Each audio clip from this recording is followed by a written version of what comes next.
Yan, Barangay Buid, Team Barangay Yung Buid. mga gym equipment sila doon. Masyal na kayo doon. Sabi nga nyo mas libre pumasok. Pero pagkabas, tulungan nyo ng pagbayan. Pagsali, so, kapitan. Salamat dito sa mga Alaminos kasi Barangay Buid kami kalaban namin. Pasok agad yan. Naglag ko ako bida. Yan. Ito. Kaya pa rin naman natin sumabay kahit medyo may edad na. Talagang yung mga kabataan ngayon, iba na kasi talaga ang bilis nila. Ito yan o, sa may Alaminos pang kasi nakasindan dito yung aking resort. Masasagot pa ng barangay. Malapit kami sa may 100 Island, sa may Malmo. Yung shot sa Bulay. Barangay mo po sa pinapakita natin. Ito, side layup. Hindi na tayo sinabayan. Siguro, nakita niya yung tatay niya. Kaya hindi na sumabay. Bali ito, mga prime age to. Mga bata pa talaga. Siguro yung mga kampi ko, wala pa sa mga 30 yung iba dun. 20 to 25 siguro. Ayan. Konting highlights. Pasok yan.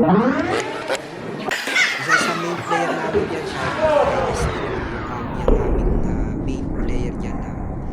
Pang Intertown ang laruan. Talagang mahusay. Yan si ST Koy.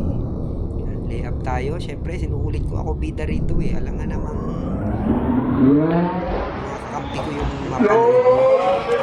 Dito po yan sa may Alaminos Pangasinan. Maraming salamat po kay Captain Junta. Siya po ang manager natin. Pagkari namin siya dyan, di lang naglaro. Ito barangay kayo itong ano.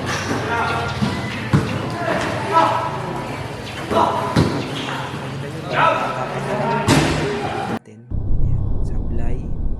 Medyo mahuhusay yung mga bata, mahuhusay. Saka yan talaga yung sumasabay. Pag mga bata talaga, mga bagets pa, kayang-kayang sumabay niyan. Sasabayan at sasabayan ka talaga yan. Medyo konting gulong tayo dyan. Yan, pumasyal po kayo dito sa may 100 Islands at dito kayo mag-transit sa aming resort. Right before kay Villa Verde.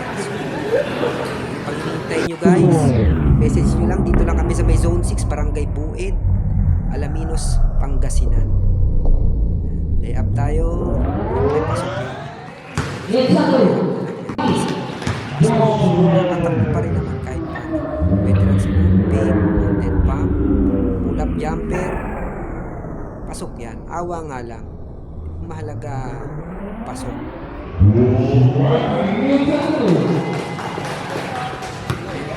Maraming salamat po and have a nice day.